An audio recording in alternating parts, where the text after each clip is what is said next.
President's message.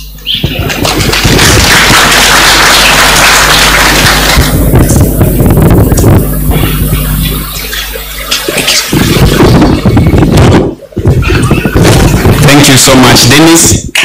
Because of my respect and love for Rita Tinina, mimi sitaongea mambo ya mbolea. Because I have lost a father myself. Probably all of us here tumepoteza mzazi, rafiki, ndugu ama rafiki.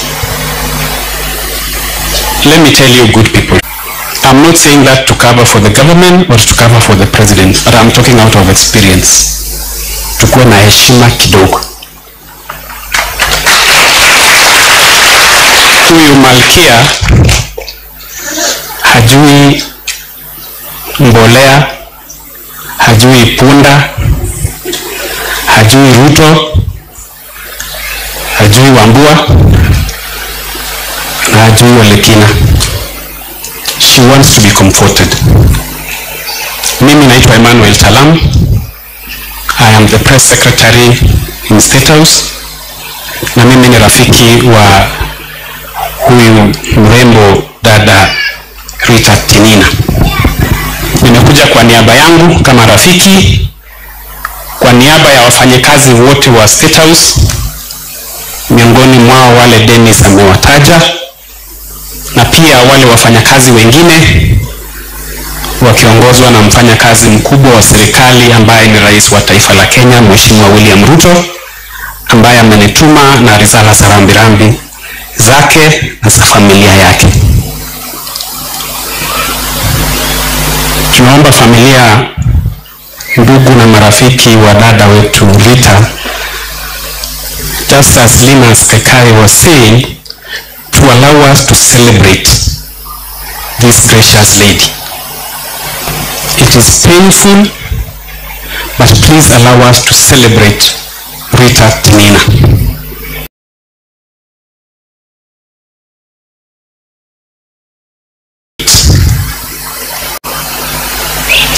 That if a grain of wheat does not fall to the ground and die, it remains alone. But if it falls to the ground and dies, it will grow and will bear fruit, and we shall have more wheat. When I received the 411 about the death of Rita, I asked myself the same obvious question that all of us asked. Why Rita? Why? But then, as Rita's good friend Carol Kinuthia here would say, in everything you give thanks to the Lord.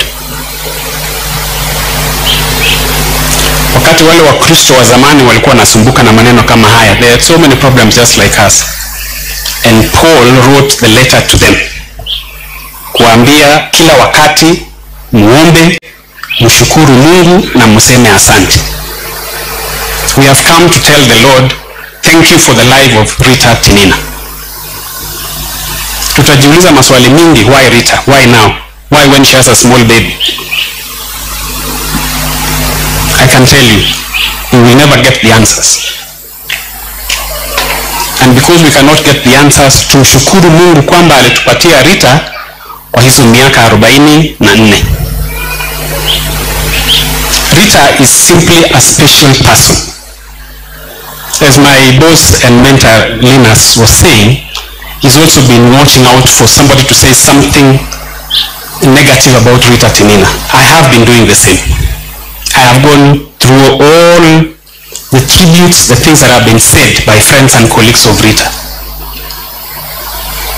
For Rita's friends and family, let me confirm what they have said about Rita is true. If you are not Rita's friend, then you are not a good person. There is a problem with you. That is simply Rita. If Rita is not your friend, you have a problem. There is a problem with you. It is difficult not to be Rita's friend. I worked with Rita in KTN. She's an amazing person. She's the most humble reporter I've worked with.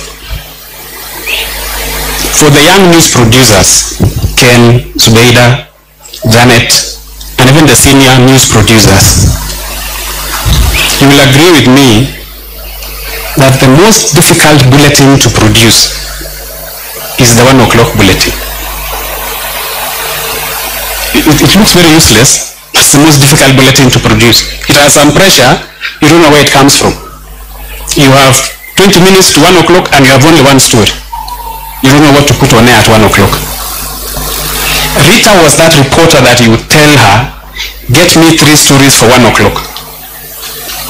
She would get you package stories for 1 o'clock. Unajua these senior reporters wako na kiburi mingi sana. You tell them to do a story for 1 o'clock, wanasema hapana, after intern. I'm too busy, I'm working on 9 p.m. Rita would never say that. Rita would never say a story is small.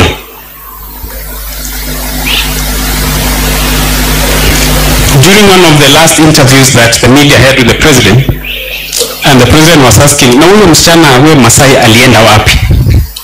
Because we are just talking about journalists generally, and he said, huyo msichana alienda wapi? She was a very good reporter. Tukamwambia, she's going to produce news as a news producer, sasa ako NTV. It is true, I have come to confirm that Rita was a very good journalist.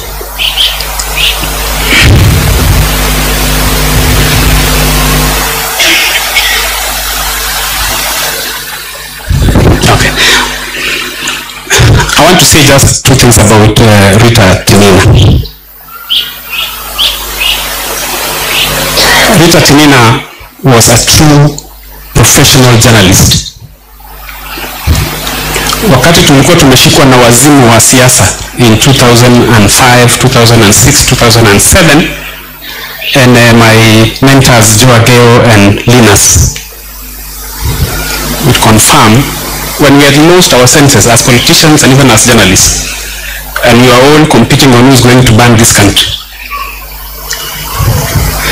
I personally, I had been attached to cover the ODM wing of the politicians that time. So when Kibaki won the election, or when according to ODM Kibaki stole the election, I took a lot of time to call Mwai Kibaki president. I had been consumed by the madness of the moment. So I called him PA News Mwai Kibaki. Linus Kaikai called me and told me, Emmanuel, you are a journalist. Mwai Kibaki is president. The measure of good journalism is not in color, it is not in grammar, it is in your ability to hide or to conceal your personal opinions in a story that you are doing. That is what Rita Tinina was able to do without instructions, without guidance.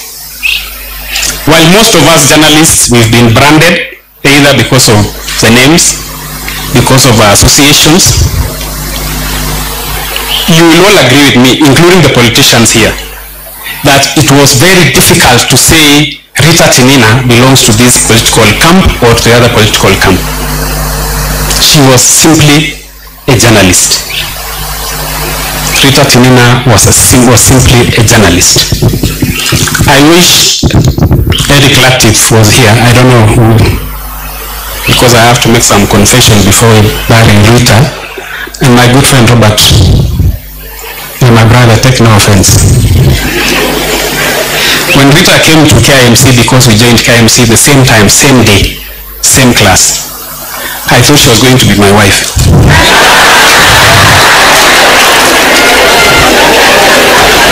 She was so beautiful, she was brown, and she was Maasai. So I thought I had found a wife. But one day, aliona nimekuja sana, akaniambia, young man, wacha haraka, you will get another wife. Tusome kwanza. So I remember we had a very special program on Metro Radio called Love Zone. It was done by Eric Latif. So I've come to confess that I am the anonymous guy who sent Rita a special song. A song that I've just found today makes a lot of sense and very symbolic. From a distance. From a distance, Rita has gone to rest. She has gone to be with the Lord. We thank God for her. Kindly allow me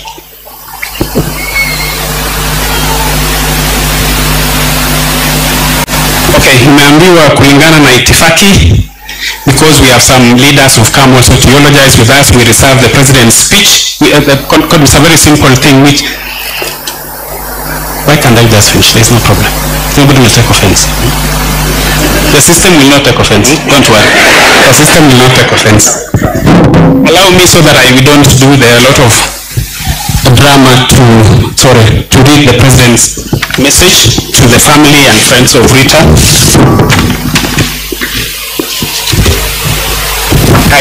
Haina mambo ya mbolea, so nobody should be worried that the president is going to respond to anybody. Condolence message to the family and friends of the late Rita Tinina. Rita Tinina was an excellent journalist. Rarely do we get to excellence in any profession, but Rita did. She was fantastic. To her, journalism was not just a job or a career. She did her homework. She executed her assignments with passion and commitment. She added depth to her stories. You could simply tell this from her reporting on TV. She will be remembered for telling stories that mattered, stories that lived beyond individuals, real stories about the impact of policy on people, stories of triumph and loss. She was a master narrator, a storyteller par excellence. Her dedication to produce stories that mattered yesterday, stories that count strongly today, and stories that will continue to inspire many young girls in the future to be journalists, and most importantly, to work hard. My condolences to the family who shared our greatness, and may God grant you the strength to bear the loss. Be encouraged by the psalmist who writes that the Lord is close to the heartbroken and saves those who are crushed in spirit. Poleni sana, William Samoei Ruto, President. Niongoze safarini, unichukue mlangoni mwa mbinguni mingi. Solina Skaikai na Joageo. You know, you become too corporate. Ndio niongee mazuri tulipe ile deni mnatudai. Take the two boys, moja NTV, moja Citizen. Asanteni sana na Mungu awabariki. Asante. Hizi storytellers wamechukua muda sana. Ni ruhusu na asante sana padre kwa heshima yako. Wacha niwakaribishe wenzetu ambao wamekuja, alafu wazungumzie, watoe pole zao kwa dakika moja. Mheshimiwa Babu Owino. Asante.